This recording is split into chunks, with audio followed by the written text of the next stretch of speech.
Telangana రాజ్భవన్లో at home కార్యక్రమం. CM Revanth Reddy, మంత్రులు, ఉన్నతాధికారులు హాజరు.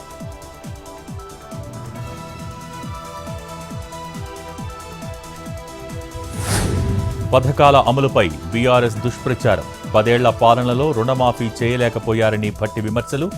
మహిళలకు వడ్డీ లేని రుణాలు ఇవ్వబోతున్నామని ప్రకటన.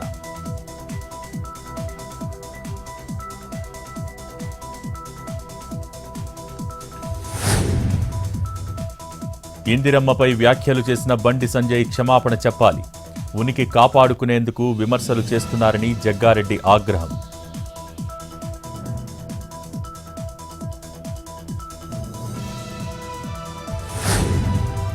పటాన్చెరులో గ్రూపు తగాదాలపై పీసీసీ ఫోకస్.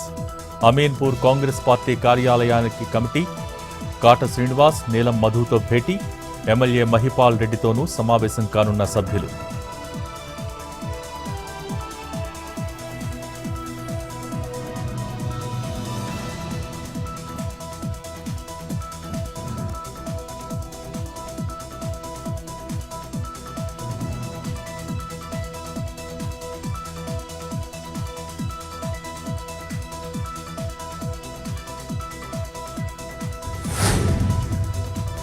ఇళ్ల నిర్మాణంలో కేంద్రం వాటా 1,25,000.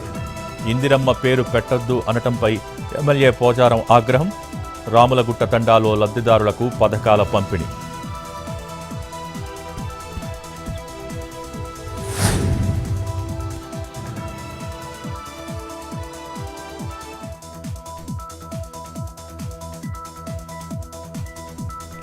పటాన్చెరులో భూమాఫియా హల్చల్. డిఫెన్స్ కాలనీలో కోట్ల విలువైన స్థలం కబ్జాకు యత్నం. వాచ్మెన్ కుటుంబాలపై దాడి. 6 గాయాలు. సీసీ కెమెరాలో రికార్డైన దారుణాలు. వైద్యం వికటించి వీఆర్ ఆసుపత్రిలో ఓ వ్యక్తి మృతి. సికింద్రాబాద్ బోయినపల్లిలో ఘటన. హోమియోపతి డాక్టర్ వల్లే చనిపోయాడని బంధువుల ఆరోపణ.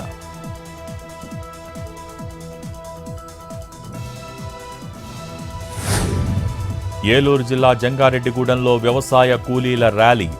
మార్కెటింగ్ జాతీయ విధాన చట్టాన్ని ఉపసంహరించుకోవాలని డిమాండ్.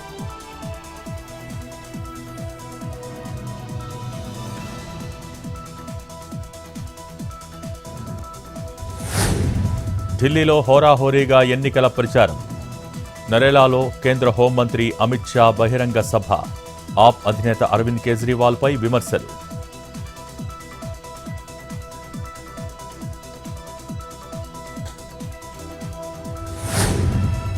వాఘా సరిహద్దుల్లో రిపబ్లిక్ డే బీటింగ్ రిట్రీట్.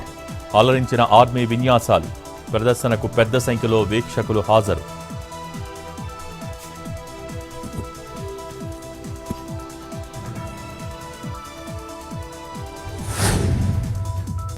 అప్పుల ఊబిలో ఉన్న బంగ్లాదేశ్కు అమెరికా షాక్.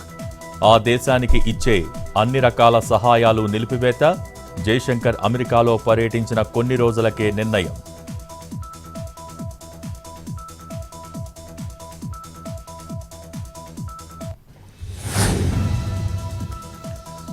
రామ్ చరణ్ సినిమాలో రణ్బీర్ కపూర్. బుచ్చిబాబు తెరకెక్కిస్తున్న మూవీలో నటిస్తారని ప్రచారం. దీనిపై ఇంకా క్లారిటీ ఇవ్వని సినిమా యూనిట్.